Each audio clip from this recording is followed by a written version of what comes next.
Hello everybody, welcome to day one of Vlogmas. Now the lighting's not great in here because as you can see I'm sitting by the fire. It's really warm and cosy on what is outside a really frosty, crisp morning. And I want to start my Vlogmas by talking to you about family traditions. Now Christmas is supposed to be a time, obviously, for those of us who celebrate it for religious reasons, to celebrate the birth of Jesus Christ. However, I appreciate not everybody has a religion in their lives and in their family, and so therefore for me Christmas is more about a time to spend time with your family and your friends, and just to cherish each other, and obviously there is an element of gift giving involved. But it doesn't have to be this big, expensive, lavish thing. It certainly isn't in our family. For a start, I own my own business and I've got 2 small children. And it's no secret that we just about keep a roof over our heads. So to me, Christmas needs to be a time to think small but think big. And there are so many things that you can do as a family that leave lifelong memories, and memories are so important, and I think they are far more valuable than your Xbox and your laptops and your mobile phones and the things that you can give each other that you've bought from the shops. So I want to tell you first of all about one of my Christmas memories. It's something that's really close to my heart. As a child, my mum worked and I used to go to my nan's after school a couple of days a week, and in the school holidays she would often look after me. And so every single year on the first day of the school Christmas holidays, and I can remember doing this from about the age of 6 or 7, I would go to my nan's house, and we would make marzipan fruits together and we'd get them ready for Christmas. We would make big gold trays of all different fruits. We'd do apples and oranges and bananas, strawberries, all sorts.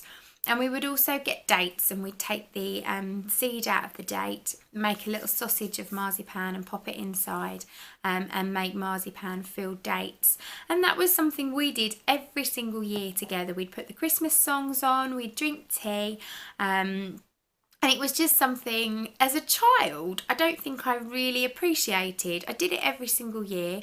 I didn't complain about it as far as I can remember. But now that I'm older, and sadly I've lost my nan, it's something that every year I think about. And I am really keen to start that kind of tradition with my daughter. So I was talking to my mum about it the other day, and I said, I think I'm going to make marzipan fruits with Izzy. And she said to me, oh, I'd quite like to join in with you, that would be really good. And I said, well actually no mum, I think on reflection maybe it's something that you should do with Izzy.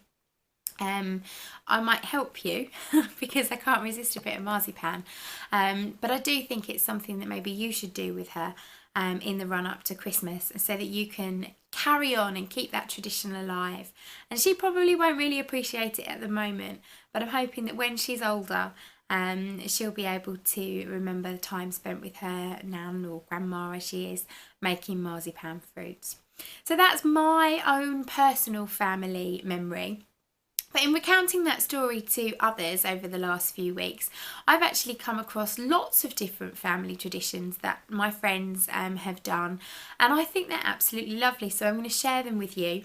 One of them that I found out about last year actually was a pupil of ours at Beautiful Things, and subsequently a friend, Ali. She makes her Christmas pudding every single year in the same bowl on the same day every year, and she has a really big brown Christmas pudding bowl, ginormous big baking bowl that has been handed down from generation to generation to generation. It's over 100 years old, and every year it comes down from the loft where it's unwrapped from all its bubble wrap.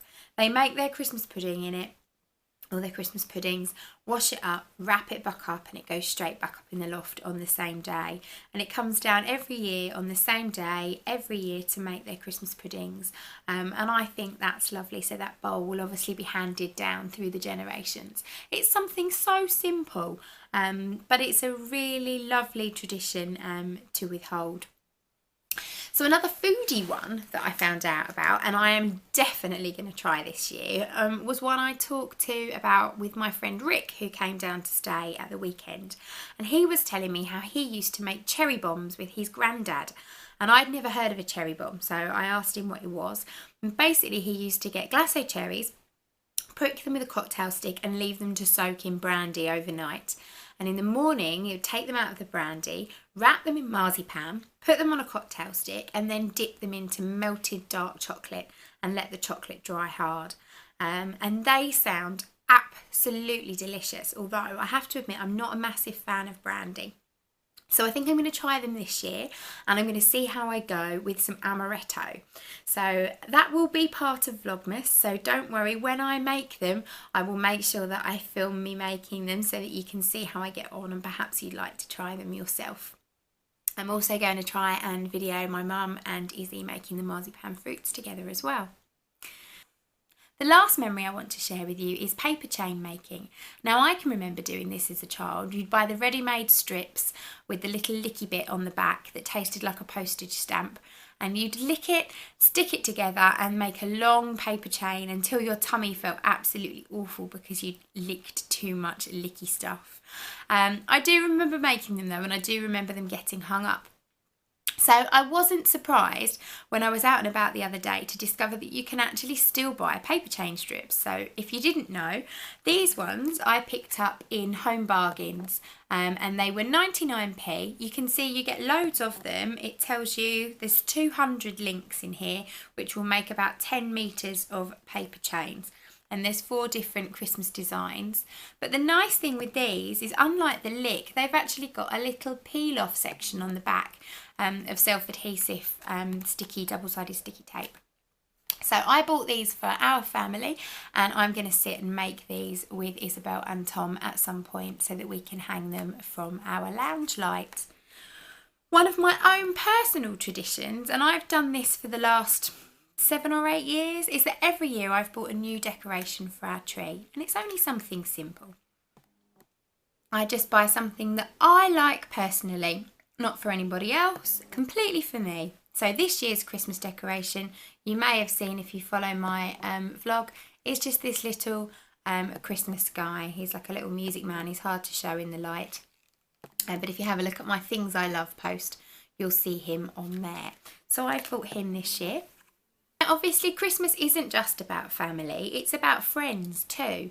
And over the last few weeks at work, I've discovered that there are lots of people who like to do something with their friends at Christmas.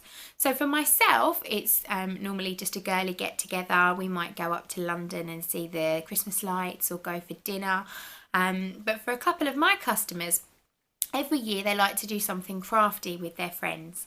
So on Tuesday night we held a pom-pom pudding session. So we made these lovely little pom-pom Christmas puddings. And one of the pupils who came along brought her friend with her, and her friend isn't remotely crafty. She doesn't really enjoy doing crafts, but every year Rachel decides to take her out and make her do something crafty. So she dragged her along, kicking and screaming. And we had a really lovely session making pom-pom puddings. As usual, she surprised herself. She thoroughly enjoyed the evening. She was really pleased with what she created. And with my help, she made 2 beautiful pom-pom Christmas puddings. And they had a lovely time talking about all sorts of things together as friends, crafting and drinking tea, and just generally really enjoying their evening. I've also had another really lovely session a couple of weeks ago. One of my ladies brought 3 of her friends. They booked my studio exclusively and they made Christmas stockings. Now, 2 of the ladies hadn't touched a sewing machine since they were at school. One of them has only very, very recently started learning with me, and the other one is a fairly good sewer and does quite a lot of quilting. So there was a real mixture there. But all 4 of them got on absolutely brilliantly, and the 2 ladies who hadn't sewed since school, it was absolutely delightful to see how happy they were with their finished products. They came in thinking that they would walk out with something unfinished or really badly made because they didn't have the skills, and obviously I made sure that that didn't happen. So they went home really, really happy. But while we were there, we had lots of lovely Christmassy tea. We had mince pies. We had some Christmas cake. I had all the Christmas tunes playing on the radio. And on the computer screen, I put on my classic YouTube fire, which I've got on here. And this has become one of my other favourite things to do at Christmas. I always like to have the fire on. I wish I lived somewhere that had a real fire. It really makes it feel festive and warm and cosy for me, but I don't. So the joys of YouTube, there are hundreds of log fires that you can have. I've put on a particularly Christmassy one today because I wanted you to feel the festive love and joy. But normally I just have a plain log fire on, and some of them have got their crackling noise as well, which is really nice. So far out of all of the things that I've told you about today, none of them are expensive, none of them cost lots of money. All they take is a little bit of time and effort, but hopefully when you're making all these wonderful things, as well as making items, you are making memories, and memories are absolutely priceless. So go away, think about what you can do as a family and with your friends, and have a think about it. You've got 3 weeks yet till Christmas. I've still got lots of sessions at Beautiful Things HQ, so if you're wanting to come to learn and make marzipan fruits or pom-pom puddings, or you just want to bring a friend along and enjoy a cup of tea in festive surroundings, then you can do that. It's no problem at all. Visit the website, have a look and see what we've got on, and if the dates and times aren't right for you, then you can just give me a call and we can sort something out. But for those of you who are watching who aren't nearby, then please do let me know what Christmas traditions you have as a family. I'd love to start building some more ideas for maybe for next year's Vlogmas. Who knows, I could maybe do an activity every day. So hopefully today's post was of interest to you. Go away and make some memories. Happy Christmas.